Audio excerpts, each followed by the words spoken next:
每周激格網，激格網，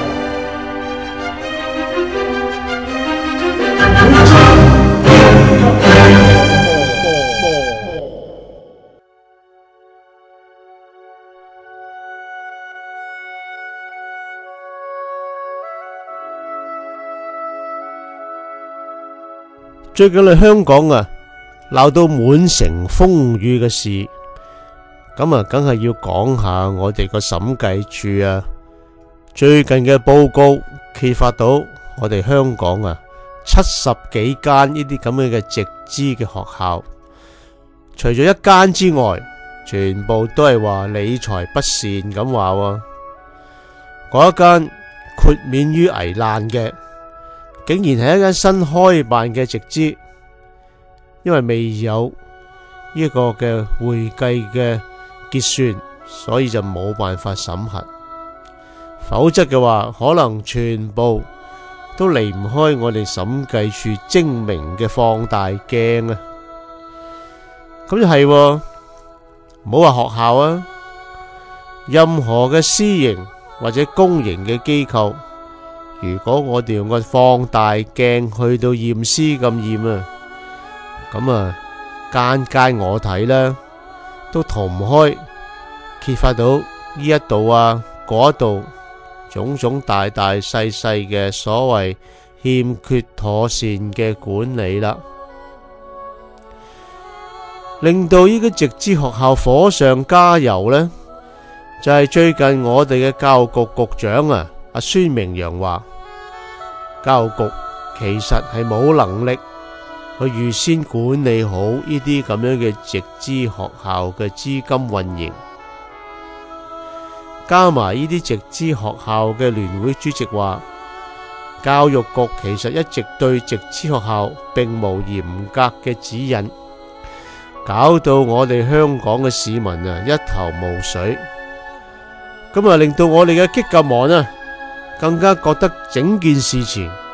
係匪夷所思啊！不過我哋激革網呢一直都係大膽假設，小心求證嘅。事實上，我哋激革網最近經過深思熟慮之後啊，覺得事情種種嘅現象同發生，其實結構上原因好簡單，只有一個嘅啫，就係政府同埋呢啲有宗教背景嘅辦學團體啊，佢哋基本嘅意識形態上係有所區別之嘛。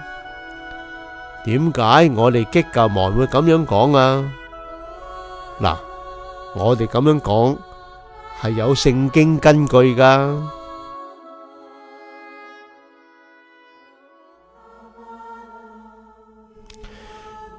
基督教或者天主教嘅辦學團體辦學，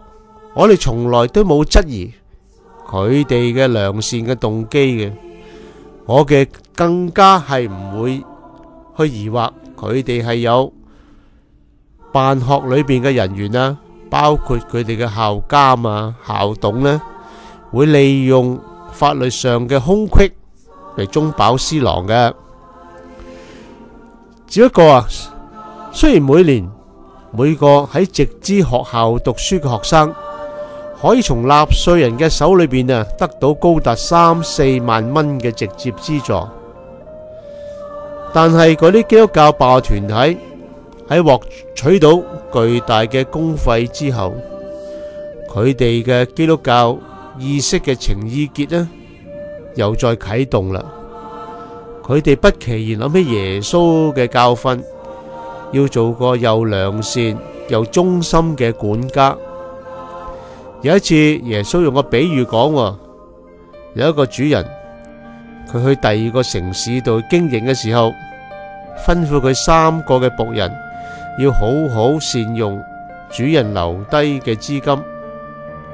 一個能力高啲嘅就俾5000兩佢去經營，能力稍遜嘅呢就俾2000兩佢。有一個可能主人眼中覺得個靈力係最低嘅呢，都俾1000兩佢。佢話我而家離開去第二度辦事啦，你哋做好嘅管家呢，將我嘅資金交託俾你哋嘅呢，好好嘅運用。5000兩嘅僕人攞到主人呢個5000兩嘅資金，走去做生意，一個開又賺翻5000兩。2000兩嘅僕人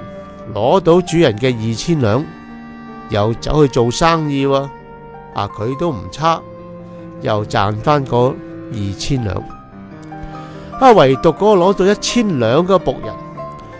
攞住主人俾佢嗰1000兩，就諗啦，哇！我主人好惡㗎喎，冇嘅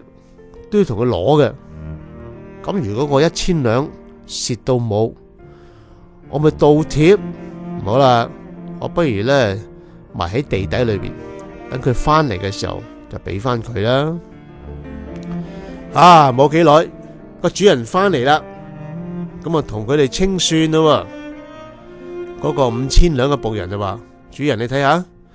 你俾咗5000兩我冒險經營，又賺多5000兩啦，而家10000兩俾你。主人話：呢個又忠心又良善嘅僕人，你不負我嘅所託，好，你入嚟享受我為你預備嘅大餐啦。咁樣到嗰2000兩嘅僕人，佢都唔執輸，佢同主人講：主人，我就冇5000兩嗰個咁叻啦，你俾得2000兩俾我，但係我都冇執輸啊！我將去買基金、買股票、買物業，而家又賺多咗2000兩，而家2000加2000變成4000兩俾翻你啦。呢個主人就話：你都係一個又忠心又良善嘅僕人，你都入嚟享受我為你嘅大餐。最後去到攞住主人1000兩嗰個僕人，個僕人戰戰兢兢咁樣同主人講：佢話老細，我知道你好惡嘅，冇嘅你都同佢收，咁我拿住呢1000兩，我點敢去搏啊？我埋喺個泥土裏邊等你翻嚟，你翻咗嚟，我掘翻個地窿，攞翻嗰1000兩出嚟，而家原封不動咁俾翻你啦。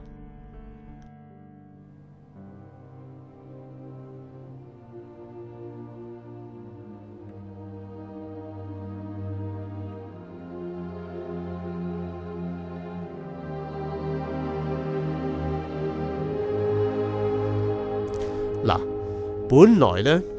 我1000兩嘅僕人應該最穩陣嘅。點解啊？拿住5000兩同拿住2000兩嘅僕人，話就話係投資啫，但係市場有升有跌噶嘛，賺咗就威風啫，輸咗就輸邊個呢？咁梗係輸個主人嘅錢啦。當你急忙諗到呢個古仔嘅時候，我哋一定會諗，可能個主人臨走之前都同晒佢哋講噶啦。喂，你哋3個唔使驚噶，呢啲錢交俾你哋，好好運用。贏咗有獎賞，輸咗唔需要介懷，只要你盡好最大嘅努力、智慧、考慮、分析去投資。個市場有升有跌，跌咗等個主人承擔啦。你哋即管奮進冒險去創造將來。可能個主人預先咁同我哋講低，所以難怪翻嚟嘅時候拿住1000兩嘅僕人，佢雖然聽到主人咁樣嘅勉勵，佢仍然唔夠膽去搏。主人就話佢啦：我哋有基督教背景、天主教背景嘅辦學團體，收到耶穌咁樣嘅教訓，攞住政府派嚟嘅資金辦學有盈餘，邊個想做個1000兩嘅僕人呢？個個都對號入座啊，當自己係5000兩。喂，冇5000兩我差啲，都2000兩啊！我校董會裏邊有銀行家，有基金經理，有會計師，有投資顧問，咁我梗係要做5000兩嘅僕人啦。拿住學校嘅盈餘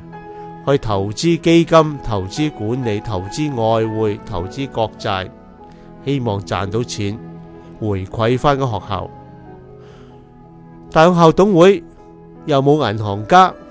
又冇基金經理，又冇財務顧問，